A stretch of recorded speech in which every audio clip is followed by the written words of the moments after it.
Hello students, Kumar study point में आप सबका स्वागत है। आज हम लोग सहकारिता विभाग में जो 398 प्लस 7 9 और पद अर्थात 9 और पद करीब 400 से अधिक जो पद निकले हैं उससे संबंधित सिलेबस से संबंधित एक महत्वपूर्ण चैप्टर सहकारी समिति का पंजीकरण कैसे होता है इसका डिटेल से जो छत्तीसगढ़ सहकारी सोसाइटी अधिनियम 1960 में जो नियम कानून दिए हैं उसकी बकायदा समझाते हुए व्याख्यात्मक पूर्वक अध्ययन करवाएंगे या करने की कोशिश करेंगे। तो आज हम लोग सहकारी समिति का पंजीकरण देखने वाले हैं। तो चलिए एक एक नजर हम लोग देखते हैं कि कैसे पंजीकरण होता है, कैसे रजिस्ट्रीकरण होता है, क्या क्या शर्तें हैं, क्या क्या अधिनियम।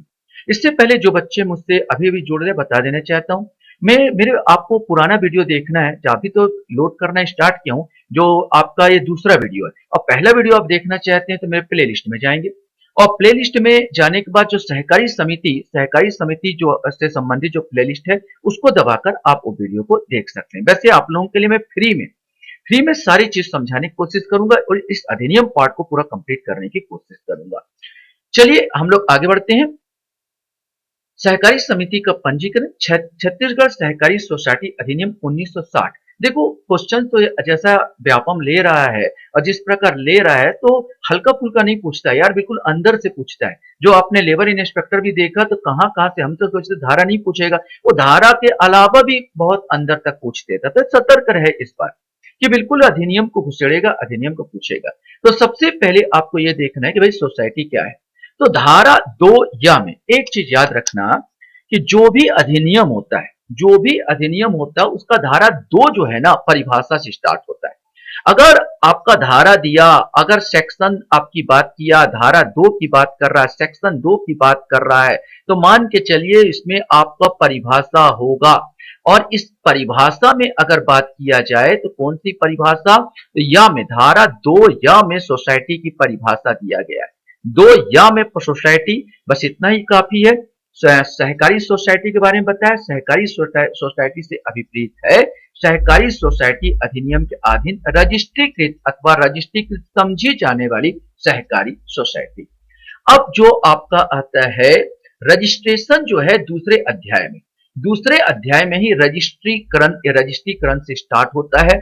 रजिस्ट्रीकरण में कौन करेगा भाई रजिस्ट्रीकरण, तो आपको पता चलना तीसरे में रजिस्ट्रार तथा अन्य अधिकारी के बारे में बात किया है। छोटा सा हमको देखना है कि बस इतना जान लेना है कि सेक्शन 3 या धारा 3 में रजिस्ट्रार के बारे में वार्तालाप किया गया है। राज्य सरकार के किसी व्यक्ति को सलाहकारी सोसाइटी का रजिस्ट्रार नियुक्त करेगा। आप लोग जानते हैं रजिस्ट्रार के लिए पीएससी, राज्य सरकार पीएससी के तहत आप लोगों का एग्जाम लेती है और उसी के तहत नियुक्ति होती है। चौथे में है सोसाइटियों का रजिस्ट्रीकरण की जा सकेगी। अब एक इंपॉर्टेंट चीज, कौन से सोसाइटियों का रजिस्ट्रीकृत किया जा सकेगा, इस पर हम लोग को चलना है। तो यहां पर दिया गया इस अधिनियम को उपबंधों के अध्ययन रहते हुए किसी भी ऐसी सोसाइटी को जिसका उद्देश्य अपने सदस्यों के आर्थिक हित या उनके साधारण कल्याण के सहकारी सिद्धांतों के अनुसार संप्रवर्तित करना हो।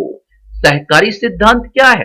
सहकारी सिद्धांत है स्वैच्छिक, माने सहकारी सिद्धांत कौन सा आपने पढ़ा होगा, स्वैच्छिक तथा खुली सदस्यता जिसकी हो, जो लोक कल्याणकारी नियंत्रण पर चलता हो, जो सबके फायदे के लिए, अपने फायदे के लिए नहीं, सब मिलजुल कर काम करे, और जब सबके फायदे के लिए जब काम करते हैं उसको बोलते हैं सहकारी सिद्धांत।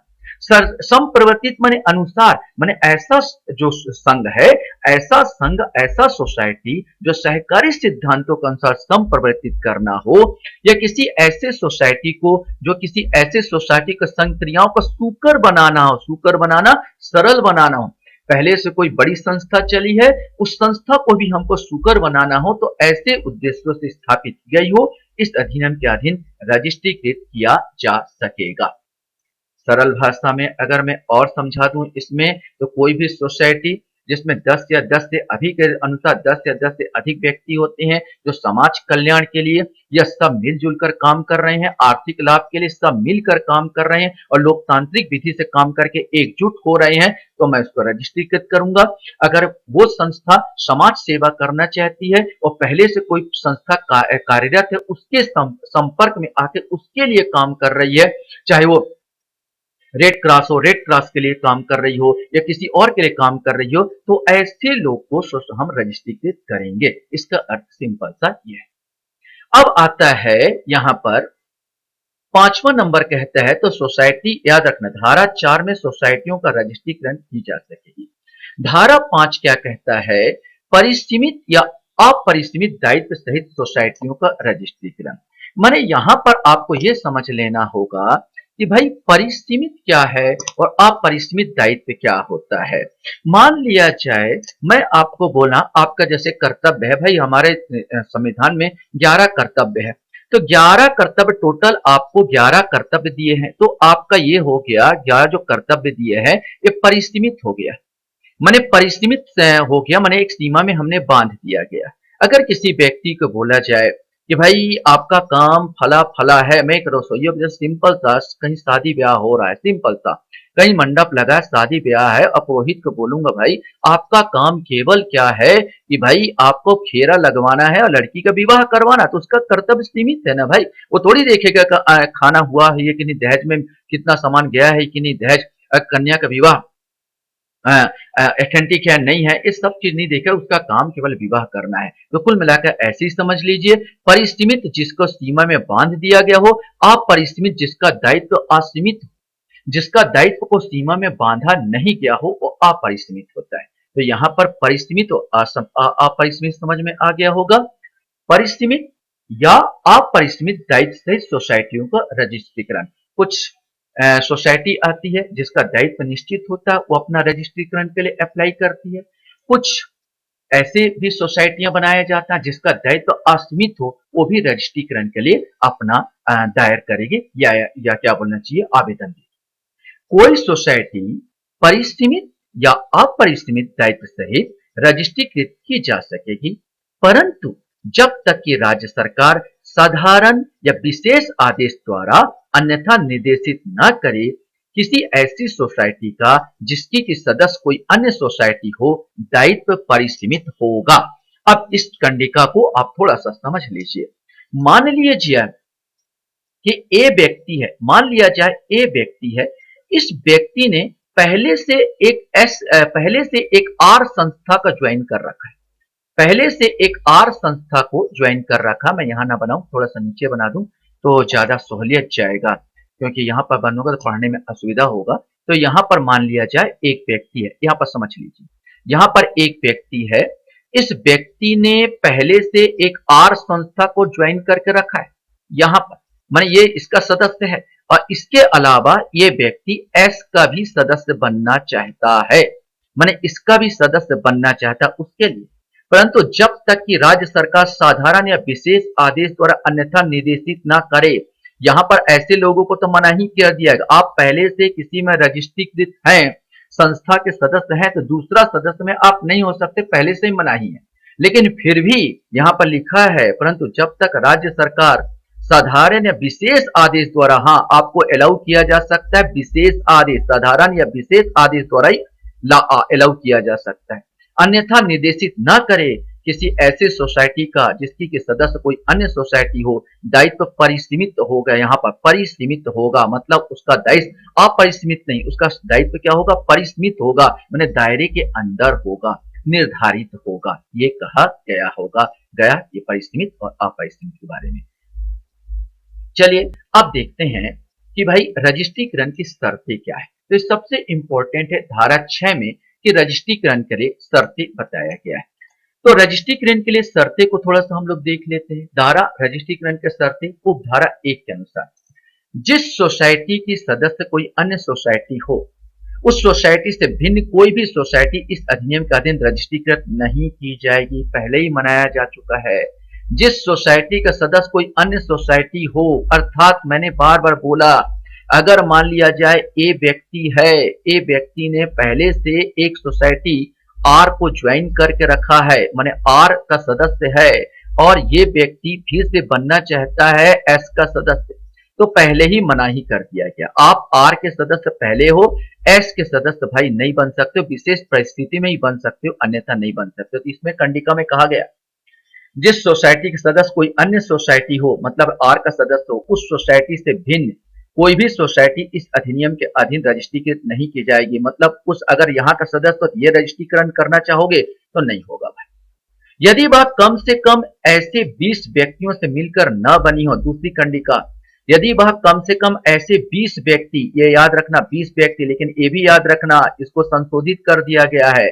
20 की जगह राज्य सरकार ने अभी 10 कर दिया, बताऊंगा मैं संशोधन को, 10 कर दिया गया, व्यक्तियों से मिलकर न बनी, जो भारतीय संविदा अधिनियम 1872 क्रमांक 9 सन 1872 की धारा 11 के अधीन संविदा करने के लिए सक्षम हो। संविदा माने कॉन्ट्रैक्ट समझौता, संविदा माने कॉन्ट्रैक्ट समझौता, और समझौता आप जैसे कोई जमीन बेचता है, जमीन बेचने के लिए भी आपकी आयु कम से कम 18 साल होनी चाहिए। 18 साल से नीचे अगर से आप जमीन भी खरीदते हो तो कोई 18 साल से नीचे आप किसी प्रकार का समझौता नहीं कर सकते। तो समझौता करने के लिए आयु कितनी होनी चाहिए? पहला तो आयु 18 वर्ष होनी चाहिए, वो पागल नहीं होना चाहिए, वो दिवालिया नहीं होनी चाहिए। दिवालिया और पागल ऐसे व्यक्ति से समझौता नहीं किया जा सकता, संविदा नहीं किया जा सकता। तो पहली बात बोल दिया गया, जो भारतीय संविदा अधिनियम 1872 क्रमांक 9 सन 1872 धारा 11 का अधीन संविदा करने के लिए सक्षम हो, तथा जो निकट के नातेदार ना हो, और एक चीज और, निकट के नातेदार ना हो और 20 भिन्न भिन्न कुटुंबों के हो। अर्थात ऐसा नहीं होगा कि घर के सब घर लोग मेंबर मिल जाते हैं और मेंबर मिलकर एक असेंबली बना लिए, मतलब अपना समिति बना लिया और रजिस्ट्रीकरण कर चले आए। भाई एक कुटुंब के नहीं होगा, एक कुटुंब से एक आदमी। इस प्रकार 20, पहले अभी 10 हो गया लेकिन 20 के मान के चलो, मैं पढ़ा रहा हूं इसी को अनुसार 20 के आधार पर। 20 माने 20 कुटुंब के होने चाहिए, माने 20 अलग अलग परिवार से आने होने चाहिए। और उस दशा में जबकि सोसाइटी के उद्देश्यों में उसके सदस्यों को उधार दी जाने वाली निधियों का सृजित किया जाना सम्मिलित हो, इस अधिनियम के अधीन रजिस्ट्रीकृत नहीं किया जाएगा। मतलब आप जो भी आप बनाते हो और समिति बनाते हो और आपको लोन चाहिए, आपको लोन चाहिए, क्योंकि बिना लोन करके आप समिति ने वो नहीं बना सकते, कोई कारखाना नहीं खोल सकते, वो नहीं खोल सकते। और ऐसा कंडीशन है, माने इस प्रकार का कंडीशन है कि अलग अलग कुटुंब से ना के एक ही घर के आ गए हो, माने एक आदमी पहले से एक ज्वाइन करके रखा वो भी आ गया है, 18 साल से नीचे का आयु का वर्ग का है, तो भाई रजिस्ट्रीकृत नहीं किया जाएगा। उस दशा के सिवाय, हाँ इसके बाद उस दशा के सिवाय जबकि रजिस्ट्रीकरण साधारण या विशेष आदेश द्वारा अन्यथा निर्देश ना दे। हाँ, आपको अगर छूट दे रहा है गवर्नमेंट, कोई निर्देश दे रहा है, हाँ भाई ऐसा रजिस्ट्रीकरण हो सकता है, तो बात अलग है, साफ लिखा उस दशा के सिवाय उसी नगर का ग्राम या ग्राम के किसी समूह का निवास ना करता हो। मतलब अब इसमें आपको मेन कंडीशन में आपको बता दूं, समझाने के लिए आपको क्लियर कर दूं कि एक रजिस्ट्रीकृत, अगर आप रजिस्ट्रीकृत करना चाहते हैं अपने, तो पहला चीज होता है कि जितने सदस्य होंगे कम से कम 10, याद रखेंगे सदस्य कितने होने चाहिए अभी के नियम के अनुसार। आपका पहला शर्त यह होना चाहिए कि जो भी सदस्य होगा कम से कम 10 व्यक्ति होने चाहिए, कम से कम 10 व्यक्ति होने चाहिए और प्रत्येक व्यक्ति अलग अलग परिवार से होने चाहिए, पहला चीज। दूसरा चीज, उनकी आयु कम से कम 18 साल होनी चाहिए, 18 वर्ष का वो व्यक्ति होना चाहिए। तीसरा चीज, वो जो व्यक्ति होगा ऐसा नहीं कि अलग अलग, एक ही ग्राम, अगर एक ग्राम का है तो एक ही ग्राम का व्यक्ति होना चाहिए, सब के सब एक ही ग्राम से संबंधित हो। चौथा कंडीशन में आपको अगर यहाँ बताने की कोशिश करूं तो वो व्यक्ति, ऐसा व्यक्ति सदस्य ना हो कि दो ज्वाइन करके रखे, एक पहले से ज्वाइन करके रखे, दो या दो से अधिक ज्वाइन करके रखा सोसाइटी का और फिर बनना चाहता, ये नहीं चलेगा। मतलब वो फ्रेश होना चाहिए। तो आपको क्या याद रखना है कि पहला कंडीशन 10 से अधिक व्यक्ति होने चाहिए, उनकी आयु 18 वर्ष से अधिक होनी चाहिए, पागल और दिवालिया नहीं होनी चाहिए क्योंकि वो संविदा करने के योग्य होना चाहिए, प्रत्येक व्यक्ति एक ही परिवार का नहीं होना चाहिए, अलग अलग परिवार से संबंधित होना चाहिए। और इस कंडीशन अनुसार वो व्यक्ति जो भी होना चाहिए, विशेष कंडीशन छोड़ के पहले से कोई भी समिति को ज्वाइन करके ना रखा हो। ये सिंपल सी बात यहाँ पर समझ में आ रही है, ये आपके दिमाग में बैठ जाना चाहिए। अब आता है, क्योंकि इसमें से बहुत सारे क्वेश्चन बनेंगे आपका यहाँ पर, और अधिनियम को समझना थोड़ा सा दिक्कत आप लोगों के लिए हो सकता है, तो मैं यहाँ पर आपको समझाने की कोशिश कर रहा हूँ और बताने की कोशिश कर रहा हूँ। मेरा पहले से विषय थोड़ा सा लॉ का रहा है, एलएलबी का रहा है, इसलिए मेरे को थोड़ा सा आसानी हो जा रहा है कि इसको समझने में, वरना बड़ा दुविधा हो जाता है कि क्या कहना चाह रहा और क्या नहीं कहना चाह रहा। परंतु अनन्य विद्यार्थियों के फायदे के लिए एक चीज यहाँ पर बताया जा रहा, परंतु अनन्य विद्यार्थियों को फायदे के लिए बनाई गई कोई सोसाइटी इस बात के होते हुए भी रजिस्ट्रीकृत की जा सकेगी कि ऐसी सोसाइटी के सदस्यों ने उस विधि जिसके अध्याधीन व्यय के अनुसार वयस्कता की आयु प्राप्त नहीं की है। अब यहाँ पर दिया है, परंतु अनन्य विद्यार्थियों, अगर कोई ऐसा सोसाइटी बनाया जा रहा है, माने कोई ऐसा सोसाइटी बनाया जा रहा है जो विद्यार्थियों को फायदे के लिए बनाए गए और उनके सदस्य जो बने हैं स्टूडेंट ही हो, 18 साल से कम है उनकी आयु, तो सिंपल सा विद्यार्थियों के फायदे के लिए है तो ढील दी जा सकती है।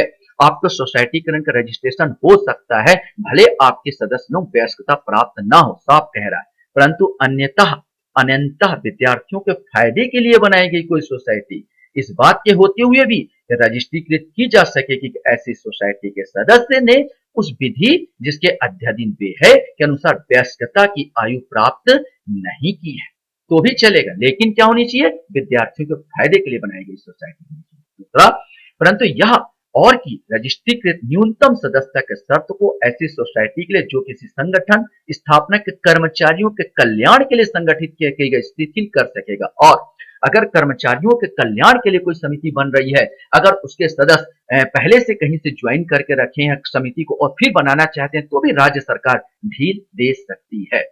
एक चीज और इंपॉर्टेंट, परंतु यह और भी किसी प्राथमिक सोसाइटी की दशा में रजिस्ट्रीकृत के समय कम से कम 33%, ये बहुत इंपॉर्टेंट है, महिला सदस्य होंगे। मान लिया जाए अगर 10 सदस्य बन रहे हैं तो कम से कम 33, मतलब 10 में तो नहीं बोला, 100 में अगर कर दिया जाए, 100 में है तो कम से कम 33 महिला होनी चाहिए और 77 पुरुष होने चाहिए। मतलब ये सिंपल सा 33 से ज्यादा चल जाएगी, कोई प्रॉब्लम नहीं, लेकिन 33 से कम नहीं होगी, यहाँ पर कंडिका, लेकिन इसमें भी शिथिलता दिया गया है। परंतु यह और भी कि रजिस्ट्रार पर्याप्त कारणों से महिला सदस्यों के विहित प्रतिशतता की शर्तों को शिथिल कर सकेगा। भाई आपके पास नहीं मिल रहे हैं, 100 है, 33% महिला नहीं हो रहे, तो भाई बता सकते हो कि हमारे यहाँ पर्दा प्रथा चल रहा है सर, हमारे रीति में महिलाएं बाहर नहीं आती, ऐसे पर्याप्त कुछ कारण बताओगे तो भाई रजिस्ट्रार जनरल क्या कर सकता है, इस नियम में कुछ ढील दे सकता है, वरना 33% महिला सदस्य होने ही चाहिए। अब आता है एक मैं सबसे इंपॉर्टेंट चीज जो 20 कंडिका बताया गया है, मैं यहाँ पर बता देता हूँ। छत्तीसगढ़ सहकारी सोसाइटी संशोधन विधेयक 2020, इसको भी याद रखेंगे। कब संशोधन किया गया, तो ये संशोधन किया गया कब, 2020 में। धारा 6 का संशोधन, मूल अधिनियम के धारा 6 की उपधारा 1 में शब्द 20 के स्थान पर शब्द 10 प्रतिस्थापित किया जाए, माने 20 के स्थान पर अब क्या पढ़ोगे आप लोग, 10 पढ़ोगे, तो 20 नहीं, कम से कम 10 का 10। ये आपने अलग अलग राज्य, क्योंकि राज्य सरकार का विषय है, ये आपने पहले वीडियो में मैंने बताया है कि सहकारी सोसाइटी को जो नियम कानून बनाना ये राज्य सरकार का विषय होता, राज्य सरकार का होता, तो राज्य सरकार चेंज कर सकती, प्रत्येक राज्यों में अलग अलग ये नियम कानून होते हैं, और छत्तीसगढ़ ने यहाँ पर 10 प्रतिस्थापित, 20 की जगह क्या रख दिया, 10 रख दिया गया। आखिर अब आता है कि भाई हम आवेदन कहाँ दे, तो यहाँ पर 7वें नंबर में हमारे पास आता है रजिस्ट्रीकरण के लिए आवेदन। रजिस्ट्रीकरण के लिए आवेदन हम किसको दे सकते हैं और किसे दे, तो सिंपल सा है, रजिस्ट्रीकरण के प्रयोजन के लिए किसी सोसाइटी को रजिस्ट्रीकृत करने के लिए आवेदन विहित प्रारूप में किसके पास, रजिस्ट्रार को दिया जाएगा। किसमें दिया गया आवेदन, धारा 7 में दिया गया, ये भी याद करना, आवेदन धारा 7 में रजिस्ट्रार को किया जाएगा। और उसके साथ सोसाइटी की प्रस्थापित उपविधियों में 4 प्रतिलिपियां संलग्न की जाएगी। यहाँ पर फोटोकॉपी, प्रतिलिपियां ने फोटोकॉपी, वह व्यक्ति जिसके द्वारा या जिसकी ओर से ऐसा आवेदन किया जाए सोसाइटी के बारे में ऐसी जानकारी देगा जैसा कि रजिस्ट्रार अपेक्षित समझे, जैसा रजिस्ट्रार उचित समझे। आवेदन कैसे होगा, तो 2 कंडिका का किसी ऐसी सोसाइटी की दशा में जिसकी के सदस्य कोई अन्य सोसाइटी ना हो, माने सिंपल सा आप बिल्कुल फ्रेश हो, कम से कम 10 ऐसी व्यक्ति द्वारा जो धारा 6 के अपेक्षक अनुसार अर्हित हो, आराम से आपका पास हो जाएगा। अगर आप 10 सदस्य हैं और 10 सदस्य मिलकर एक सोसाइटी बनाए हैं और धारा 6 के नियमों का पालन कर रहे हैं और आपका कोई भी सदस्य किसी अन्य सोसाइटी को ज्वाइन नहीं किया है और सब एक ही परिवार के नहीं है, अलग अलग परिवार से संबंधित है, एक गांव से संबंधित है, आपकी आयु 18 वर्ष से ऊपर है, यहाँ पर आप सक्षम हैं संविदा करने के लिए, तो आराम से आप आवेदन दे सकते हैं और ये मंजूर हो जाएगा।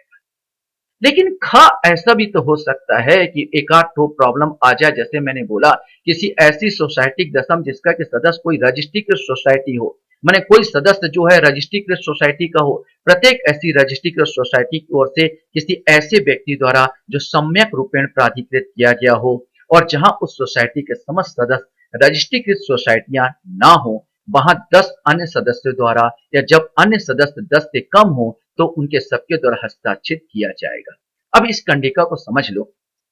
मान लिया जाए 10 व्यक्ति हमने बनाया है, 10 व्यक्ति ने एक हमने समिति बनाई है, इसमें से एक व्यक्ति जो है ये पहले से किसी सोसाइटी का सदस्य है। अब यहां पर आ गया ये व्यक्ति जो पहले से आर सोसाइटी का सदस्य है और आपका जो सदस्य है एस में भी ये शामिल हो गया है, एस में भी शामिल हो गया। अब मैं इसके लिए क्या करूं, इसी के लिए प्राधिकृत बोला गया है। किसी ऐसी सोसाइटी की दशा में जिसकी सदस्य कोई रजिस्ट्रीकृत सोसाइटी हो, अब देखो पूरे पूरे नहीं, प्रत्येक ऐसी रजिस्ट्रिक सोसाइटी की ओर से किसी ऐसे व्यक्ति द्वारा सम्यक रूप में प्राधिकृत किया गया हो और जहां उस सोसाइटी के समस्त सदस्य रजिस्ट्रीकृत सोसाइटी ना हो, समस्त ना हो, एक या एक से अधिक अगर हो चलेगा, एक या एक से है, आर से है, तो आपको आर से कोई व्यक्ति इनका समर्थन करने वाला होना चाहिए। माने एक व्यक्ति कोई प्राधिकृत आर सोसाइटी करेगा कि मैंने मान लिया जब बी को प्राधिकृत कर दिया कि भाई इसके फेवर में आपको हस्ताक्षर करने हैं, ये हमारे यहाँ का सदस्य है, ये हमारे यहाँ का सदस्य है और इसमें भी शामिल होना चाहता है। साफ बोला है कि प्रत्येक ऐसी रजिस्ट्री की सोसाइटी की ओर से, रजिस्ट्री के ध्यान रखना, रजिस्ट्री की सोसाइटी की ओर से किसी ऐसे व्यक्ति द्वारा सम्यक रूपेण प्राधिकृत किया गया, प्राधिकृत मैंने उसको पावर ऑफ अटॉर्नी दिया गया कि आप इनके फेवर में बोल दीजिए, जाकर हस्ताक्षर कर दीजिए, हो मैंने गवाही दो, एक प्रकार से गवाही दो, हाँ हमारे यहाँ का ये सदस्य है और इसमें ज्वाइन कर रहा है, हो। और जहां उस सोसाइटी के समस्त सदस्य रजिस्ट्री की सोसाइटी ना हो, सबके सब नहीं होने चाहिए, वहां 10 अन्य सदस्यों द्वारा या जब अन्य सदस्य 10 से कम हो तो उन सब के द्वारा हस्ताक्षरित किया जाएगा, ये इस कंडिका में कहा गया है। अब आता है हमारे सामने कि कतिपय प्रश्नों का विनिश्चय करने का रजिस्ट्रार की शक्ति। तो कुछ प्रश्न ऐसे हो सकते हैं जैसे कि भाई सदस्य बाहर का है या नहीं है, कौन सा है, जैसे इसमें बोला गया 8 कंडिका में कहा गया है कि जहां किसी सोसाइटी के बनाए जाने, उनका रजिस्ट्रीकरण किया जाने या उसके बने रहने के संबंध में या किसी व्यक्ति को किसी सोसाइटी के सदस्य के रूप में स्वीकृत किए जाने के संबंध में कोई ऐसा प्रश्न उद्भूत हो कि कोई व्यक्ति कृषक है या नहीं, पहला कोई व्यक्ति कृषक है या नहीं, अथवा कोई व्यक्ति किसी विशिष्ट क्षेत्र में निवास करता है या नहीं, अथवा कोई व्यक्ति किसी विशिष्ट वर्ग में आजीविका संबंधित है या नहीं, अथवा जहां किसी सोसाइटी का सदस्य बनने के लिए किसी व्यक्ति की पात्रता के संबंध में ऐसा कोई प्रश्न उद्भूत हो, वहां ऐसा प्रश्न रजिस्ट्रार द्वारा निश्चित किया जाए। कौन निश्चय करेगा कि यह गांव का नहीं, कौन निश्चय करेगा कि इसकी 18 वर्ष आयु नहीं है, कौन निश्चय करेगा कि बिल्कुल फ्रेश नहीं है, किसी और ज्वाइन करके रखा है, कौन निश्चय करेगा, सिंपल सा आपको याद करना है, धारा 8 के अनुसार वो भी निश्चय रजिस्ट्रार करेगा। क्वेश्चन ऐसे ही बनेगा, क्वेश्चन ऐसे बनेगा कौन सा कृषक है नहीं है, इसका विनिश्चय कौन करेगा, कौन यहाँ निवास करता है, कौन दूसरी जगह निवास, एक जगह निवास नहीं करता, कौन निश्चय करेगा, रजिस्ट्रार विनिश्चय करेगा और उसका निर्णय ही अंतिम होगा। अर्थात इसको ले जाके आपने न्यायालय नहीं जा सकते, उसका निर्णय साफ बोल दिया गया, वो अंतिम होगा। अब सिंपल सा रजिस्ट्रीकरण की बात करते हैं तो धारा 9 में रजिस्ट्रीकरण के बारे में बात किया गया, ये भी आपको याद रखना। धारा 9 में ये याद रखना किसमें रजिस्ट्रीकरण की बात की, धारा 9 में उपधारा 3 के अनुसार रजिस्ट्रार किसी सोसाइटी के रजिस्ट्रीकरण के लिए आवेदन प्राप्त होने के तारीख से 90 दिन के भीतर, इसको भी संशोधित किया गया है, 90 दिन को अब बना दिया गया, बता दूंगा यहां पर 45 दिन कर दिया गया है, याद रखना 90 दिन को 45 दिन कर दिया गया है। तो उपधारा रजिस्ट्रीकरण, रजिस्ट्रार किसी सोसाइटी के रजिस्ट्रीकरण के लिए आवेदन प्राप्त होने की तारीख से 90 दिन के भीतर विनिश्चय करेगा। अभी वर्तमान में 45 दिन के भीतर आपको विनिश्चय करना होगा और पुराने जो हमारा अधिनियम उसके आधार पर 90 दिन। परंतु यदि, अब यह आगे बोलता है, परंतु यदि क्वेश्चन बन सकता है कितने दिन के अंदर, तो सीधा आप 45 लगाओगे या 90 नहीं लगाओगे। परंतु यदि रजिस्ट्रार पूर्वोक्त कालावधि के भीतर ऐसा आवेदन का निपटारा करने में असफल रहता है तो वह ऐसी कालावधि का अवसान होने की तारीख से 15 दिन के भीतर ऐसे आवेदन को अगले उच्च अधिकारी को, और जहां रजिस्ट्रार स्वयं रजिस्ट्रीकरण अधिकारी है वहां राज्य सरकार को निर्देशित करेगा। यथा स्थिति जो या जिसके द्वारा आवेदन प्राप्त होने की तारीख से 2 मास के भीतर निपटारा किया जाएगा, और यथा स्थिति ऐसे उच्च अधिकारी या राज्य सरकार द्वारा उस कालावधि के भीतर आवेदन निपटारा करने में असफल रहने पर सोसाइटी या उसकी उपविधियां को रजिस्ट्रीकृत कर दी गई समझी जाएगी। अब इस चीज को क्लियर समझा देता हूं। मान लिया जाए यहाँ पर एक रजिस्ट्रार है, यहाँ पर मैंने बनाया एक रजिस्ट्रार बना दिया, ये रजिस्ट्रार बाबू है, मैंने आर कर दिया और इसके पास मैंने आवेदन दिया, ए ने आवेदन दिया एक समिति बनाने के लिए और इस समिति को 45 दिन पूरा हो गए, 45 दिन में भी इसने कुछ निराकरण नहीं किया। तो अब क्या करेगा रजिस्ट्रार?